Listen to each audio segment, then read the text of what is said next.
예, CBS 라디오 박종현 한판승 함께하고 계십니다. 국민의힘의 공천 작업이 이제 반환점을 돌았습니다. 이제 단수 추천이나 경선 명단에서 빠진 탈락자들의 반발도 이제 본격화되고 있는데 당의 헌신 요구에 응답을 해서 서대문 갑에 단수 공천된 분이시죠. 이용호 국민의힘 의원 나오셨습니다. 어서 오십시오, 의원님. 네, 안녕하세요. 네, 진 교수님과 장 변호사님. 안녕하세요. 반갑습니다. 예, 일단 마포갑에서 서대문 갑으로 결단을 내려서 옮기셨습니다. 단수 공천이 됐죠?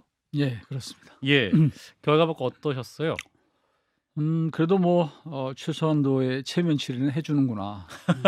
재밌지? 최소한도의 정치 신인이 있구나 이렇게 생각을 했어요. 아, 그렇군요. 네. 사실 일각에서 그 인류한 혁신위원장이 혹시 갈 수 있지 않느냐, 뭐 이런 얘기도 살짝 있었는데. 오시면 뭐 땡큐였죠, 사실은. 아, 정말입니까? 그럼요. 아. 저는 뭐 처음에 갈 때도 예. 사실 이 위원장이 오셨으면 좋겠다 그런 생각을 했고요. 음. 그러면 저는 또 그거보다 좀 나은 데로 이제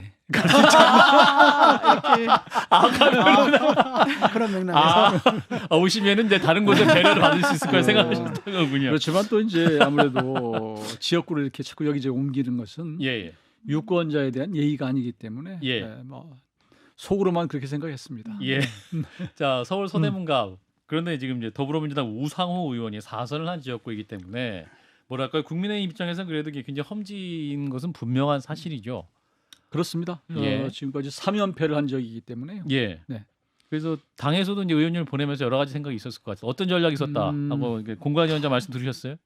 당에서 보내기보다는 제가 선택했습니다. 아, 사실은. 그런가요? 이제 아하. 당은 제게 마포가 4명의 전현직 의원이 붙어 있으니 그렇죠. 조금 속으로 생각한 조금 그 배려를 좀 해줬으면 좋겠는데 어디가 좋겠느냐 이런 얘기가 여러 번 있었고 그래도 처음에 자존심 때문에 마포갑을 지키려고 했죠. 예, 예. 그리고 저하고 경쟁하는 두 사람은 연대 출신이기 때문에 당신들이 가라 이렇게 얘기했는데 제가 나이도 많고 또 경력도 많고 예. 그래서 결국은 제가 다른 쪽으로 선택을 했습니다. 그리고 이제 사실은 좀 더 나은 지역도 얘기를 했었는데 예. 정치라고 하는 게 명분이잖아요. 그래서 거기보다 더 나은 데로 가는 것은 이렇게 저의 정치적으로 이렇게 명분이 약하고 해서 그보다는 조금 더 어려운 지역을 선택을 했고요. 예. 뭐 무슨 좀 데이터가 잘 나왔다 이렇게 하는 것은 예. 나름대로는 립 서비스에 가까웠던 것이 아니라 공관위원장이 데이터 잘 나왔다 이렇게 말씀 들으셨어요? 뒤늦게 뭐 뒤늦게. 해주시는 뭐 그냥 선물 같은 얘기고요. 아무래도 좀 나왔던 것은 분명. 근데 요즘 근데 이제 국민의힘이 여론조사상으로 상승 추이가 있기 때문에 수도권 국민의힘 후보들 같은 경우 그래도 뭔가 아주 희망적으로 뭔가 한번 해보자 이러한 의식도 생기실 수 있을 것 같은데. 처음에는 마포에서 뭐 이제 서로 막 경쟁을 하고 그러다가 서대문 갑으로 갔는데 거기는 훨씬 더 마음도 편하고 이 국민의힘이 하나로 돼 있고 예.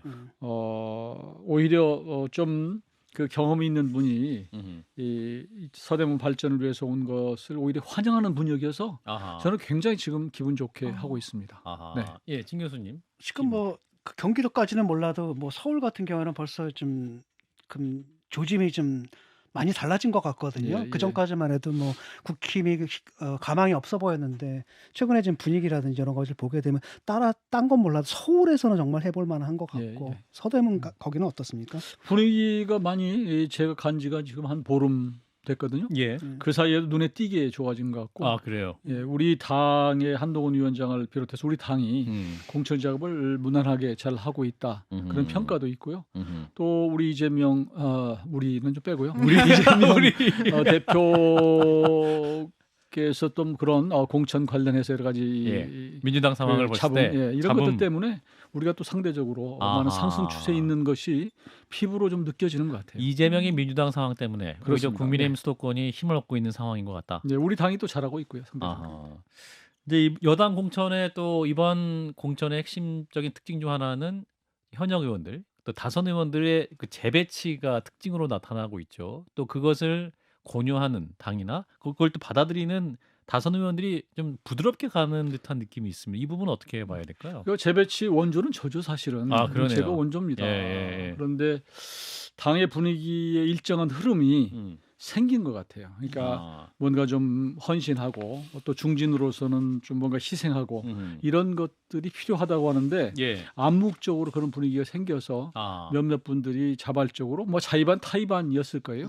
자의반 타의반으로 그렇게 선택한 것이 예. 우리 당의 공천 작업에 굉장히 도움이 됐고 알다시피 이제 우리 당의 인적 자원이라는 게 그게 많지가 않고 빈대가 많잖아요. 예. 그래서 그런 쪽으로 그렇게 본인이 스스로 선택해서 가는 모습이 국민들한테 굉장히 좋게 보여진 것이 아닌가. 예. 저는 뭐 지금까지는 아주 성공적으로 공천작업을 잘 했다. 그래서 서대문 갑도 험지지만 서대문 을도 뭐 좋은 지역은 국민의힘 네. 입장에서 아닌데 박진 전 장관께서 가신다고 어쨌든 결단을 내리셨잖아요. 강남을 떠나서. 이 부분은 또 어떻게 평가하시는지도 궁금합니다. 저는 뭐 그 박진 장관이 진짜 어려운 결단이지만 잘 예. 하셨다고 생각하고요. 예. 저로 봐서는 매우 환영하는 입장입니다.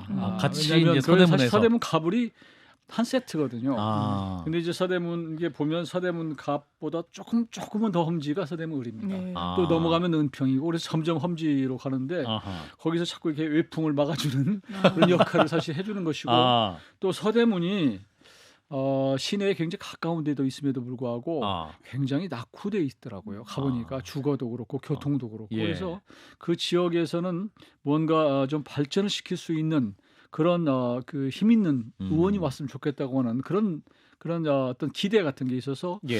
저하고 박진 장관이 같이 손잡고 하면 우리 서대문을 좀 바꿔놓을 수 있겠구나라는 생각하고요.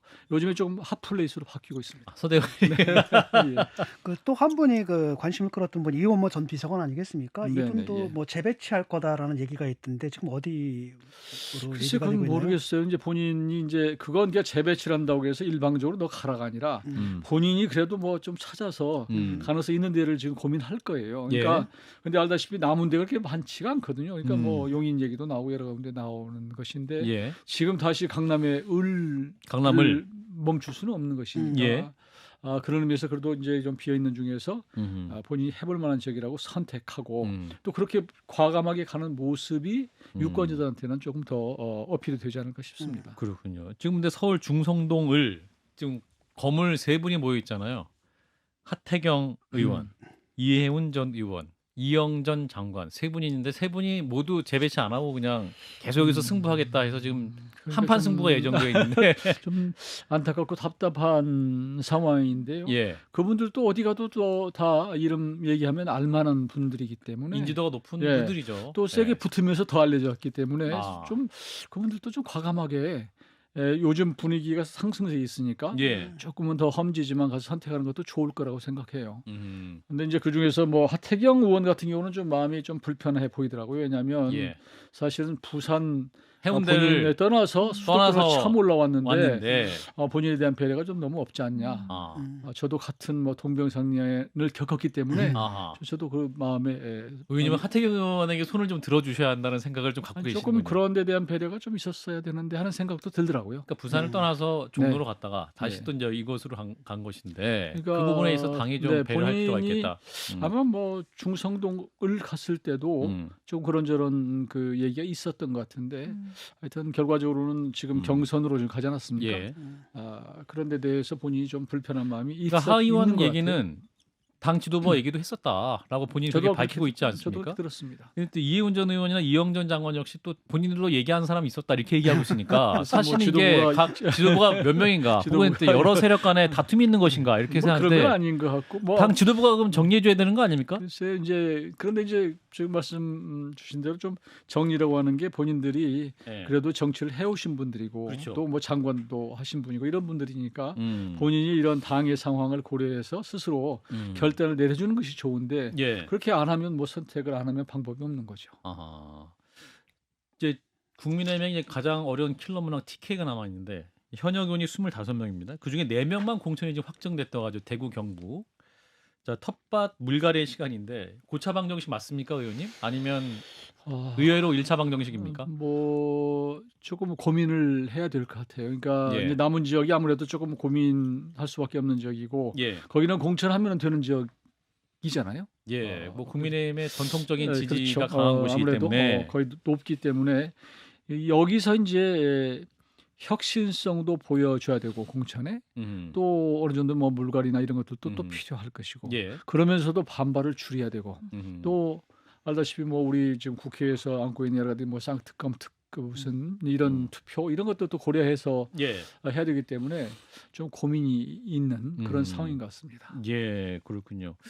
의원님 보시기에 가장 어려운 킬러 문화 뭡니까? 이제 국민의힘 공천이 남아 있는 가장 어려운 킬러 문화. 이를테면 민주당이 여전히 임종석 전 실장의 공천이 킬러 문화이다 이렇게 얘기 나오고 있지만 국민의힘 입장에서 우리 당에서는 조금 지금까지는 뭐 무난하게 공천을 해왔고 예. 또 잡음도 적었고 예. 그런데 아주 큰 감동은 사실 없었는데 아, 감동이 없었어요. 아하. 자기 소리는 적었지만 아하. 이제 마지막 단계에서는 그래도 국민들에게 그 감동을 좀 주면서 공천을 끝냈으면 좋겠는데 예. 그런 공천이 될 것이냐. 음. 그러려면 결국은 일정 부분의 그 어떤 당의 어떤 희생하는 예. 음. 아하. 또 책임 있는 분이 희생하는 모습 아하. 이런 것들이 좀 보여져야 되는데 아하. 그런 거 없이 그냥 무난하게 끝날 것이냐. 그래도 뭐 차선은 됐죠. 그렇게라도 끝나는 예. 것이. 그렇지만 더 국민들에게 어필하려면 뭔가 국민들에게 감동을 주는 예. 희생하는 뭐 그런 모습의 공천이 이루어질 것이냐 하는 것 같아요. 이런 가운데 오늘 한동훈 위원장이 서울 광진구 CCTV 관제센터를 방문하면서 사형제에 관련한 언급을 이분이 또 했네요.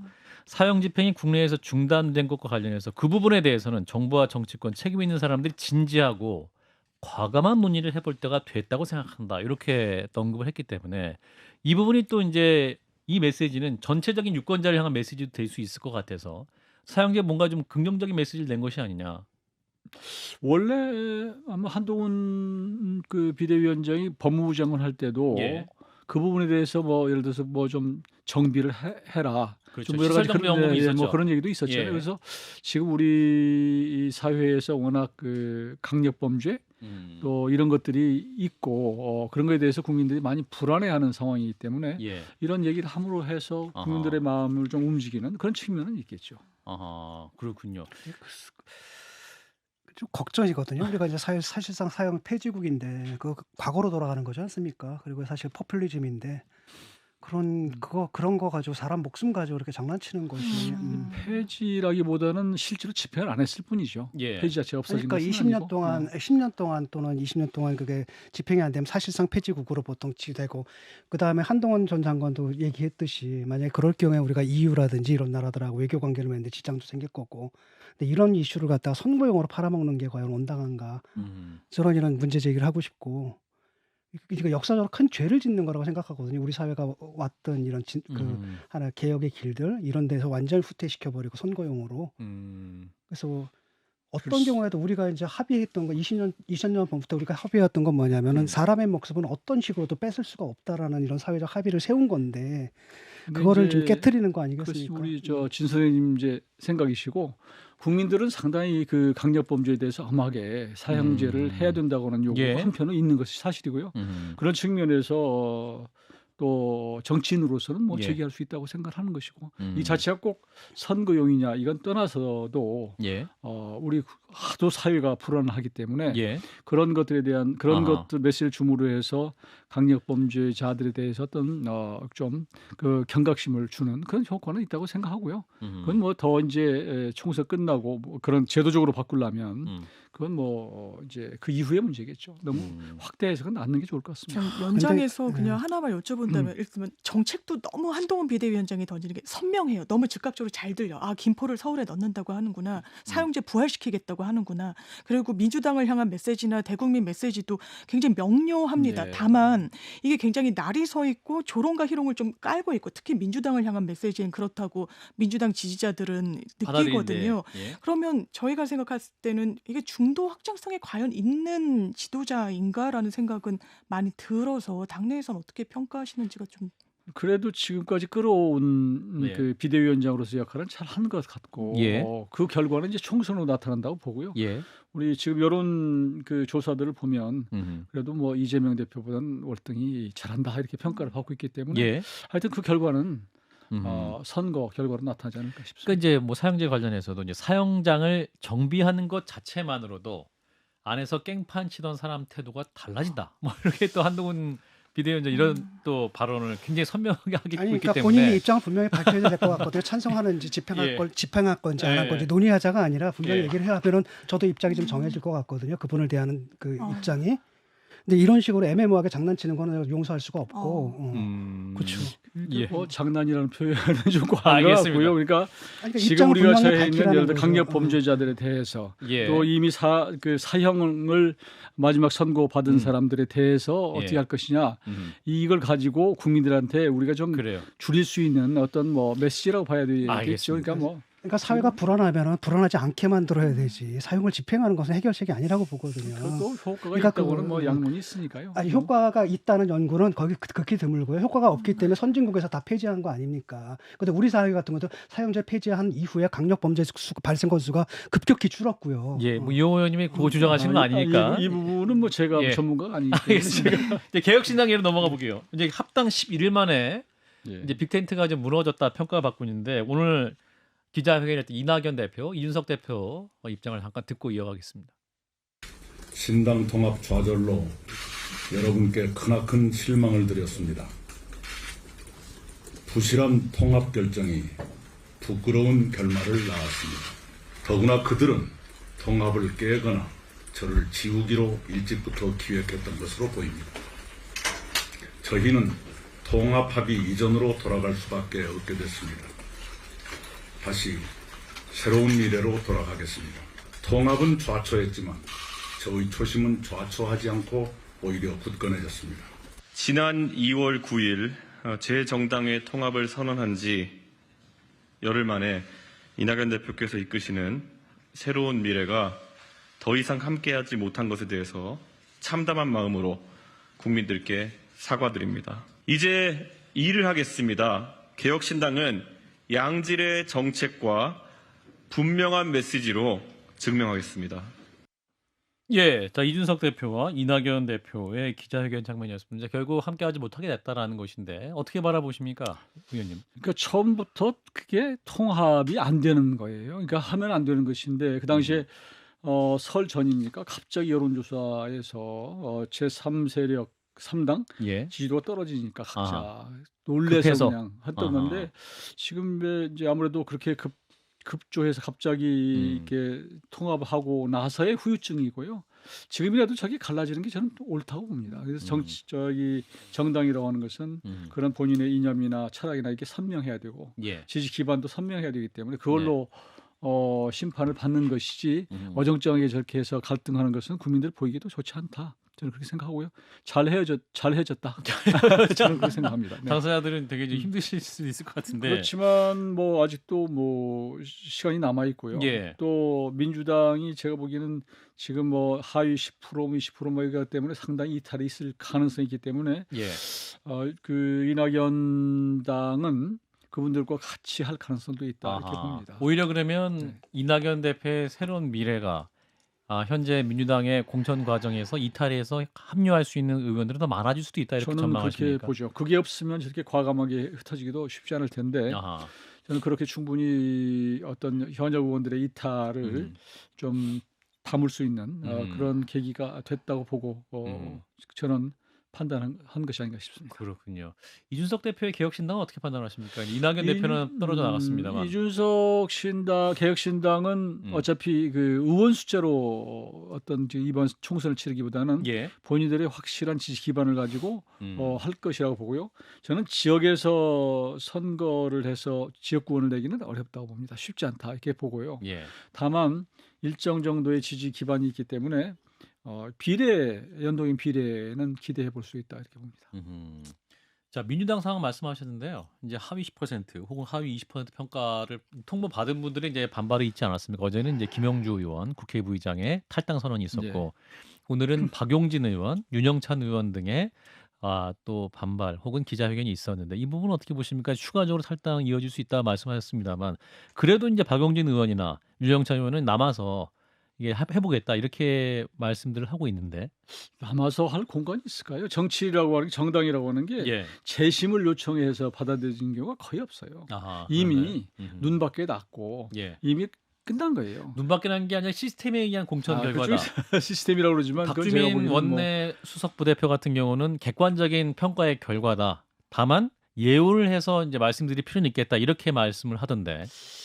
제가 이게 그 같이 의정 활동하는 걸로 봐서는 그분들이 하위에 들어간다 하는 것은 좀 동의하기는 어렵습니다. 함께 일했던 입장에서 네. 박용진, 윤영찬이 하위 10%가 이해할 수 저는 없다. 그렇게만 봅니다. 오히려 그렇군요. 박주민 같은 분이 하위 10%에 들어갔어야 되죠. 국민들이 볼 때는. 예. 자, 그리고 이제 킬러 문항이나 평가하던 임종석 전 대통령실 실장의 공천 문제도 여전히 좀 매듭이 지어지지 않고 있는데 이 문제는 왜 이렇게 해결이 안 될까요? 저는 그 임종석 전 실장의 공천 문제는 지금 이재명 대표가 갖고 있는 이 총선에 대한 입장, 예. 그 총선을 어떻게 끌고 갈 것이냐는 본인의 생각이 담겨 있다고 봐요. 결국은 임종석 전 실장을 살려놓으면 예. 친문 세력을 규합하는데 90점. 하나로 만드는데 90점이 된다. 예. 그래서 임종석 실장을 그 싹을 잘라야 되겠다는 생각을 갖고 있는 것 같고요. 지금 이재명 대표는 총선에서 이기는 것이 좋지만 더 이기는 것보다 더 중요한 것은 이 당을 확실히 내 당으로 사당화시키는 것이 더 우선이라고 판단하는 것 같아요. 그렇지 않고는 저렇게 할 리가 없거든요. 그래도 당대표인데 그리고 당으로서 총선 승리가 굉장히 중요하고 승리를 못할 경우에는 야당으로서 입지가 굉장히 줄어들고 본인의 대권과도 분명 영향을 있을 수 있고 이번에 지면 이재명 대표의 대선 후보로서 입지도 줄어드는 거 아닙니까? 대권은 좀 먼 얘기고 당장 본인의 정치적 사법 리스크를 벗어나야 되고 정치적으로 당장 계속 생존에 가야 되는 게 더 급한 문제라고 보는 것이고요. 예. 어떻게 이제 우리 그 민주당이 이 본인을 본인을 친위. 그 엄호하고 또 의원들 친위대로 만들 수 있는가? 여기에 더 저는 관심이 있기 때문에 의정활동 평가 이런 게 문제가 아니고 거기에 대한 충성도로 판단했을 때 지금 윤영찬 의원이나 박용진 의원은 하위 10%죠. 그러니까 그거 저는 그 잣대라고. 근데 민주당 대변인 얘기는 이 평가 항목 자체가 이전 총선에 똑같은 평가 항목이다. 이미 다 했던 문제집이었고 그 문제 똑같이 푸는데 그 결과 그대로 나온 거다 이렇게 얘기하고 있는데 채점을 그렇게 한 것이겠죠. 채점을 주관적으로 했다. 문제는 의정활동이라고 하는 것이 뭐 예를 들어서 뭐 출석률 그 외에 뭐 법안 뭐 그다음에 이제 국민들 결국은 국민들을 위해서 어떻게 의정활동 해왔냐고 하는 것이거든요. 근데 국민들한테 물어보세요. 그분들이 과연 하위 10%에 들어가는 것인지. 저는 박용진 의원 같은 경우는 굉장히 잘한 상위 10%에 들어간 사람이라고 봅니다. 그렇군요. 그 부분에서 국민들도 납득하지 못할 가능성이 높다. 자, 좀 가증스럽잖아요. 그렇게 얘기를 하는 게. 그다음에 시스템에 따라서 채점표를 뭐 이렇게 했다. 아니 그냥 솔직하게 얘기하든지 그것도 거짓말까지 하니까 국민들 입장에서는 그 상위 10%고 지금 법안 유치원법이라든지 딱 이런 분을 갖다가 하위 10%로 묻고 그걸 갖다가 시스템에 따른 것이다라고 이렇게 얘기를 하면은 화가 나거든요. 정말. 근데 거짓말이라는 건 아니라는 점을 제가 덧붙이고 넘어가겠습니다. 자, 마지막 질문. 자, 조국 신당. 지금 여론조사상으로는 아까 저희가 이제 배종찬 소장 분석해 보면 의미 있는 수치가 나오고 있는 상황이긴 한데 일각에서는 컨벤션 효과다 이렇게 또 얘기를 하고 있습니다. 실제 투표로는 이어지기 힘들다 이런 진단도 있는데 의원님 판단은 어떠십니까? 저는 뭐 거의 안 나올 거예요. 그런가요? 지금 사실은 제정신 가진 사람이 조국 신당을 찬성한다. 저는 뭐 매우 비상식적이고 또 비정상적인 판단이라고 보고요. 본인으로 봐서는 뭐 그동안에 맺힌 게 많을지 모르지만 일반 상식을 가진 국민들이 볼 때는 적절치가 않다 그렇게 봅니다. 왜냐하면 조국 지금 전 장관 같은 경우 이미 2심에서 지금 이미 유죄 판결을 받아서 그래서 무슨 당을 만드는 게 무슨 의미가 있느냐 저는 좀 의미가 없다고 봅니다. 여기까지 듣겠습니다. 이용호 국민의힘 의원이었습니다. 고맙습니다, 의원님.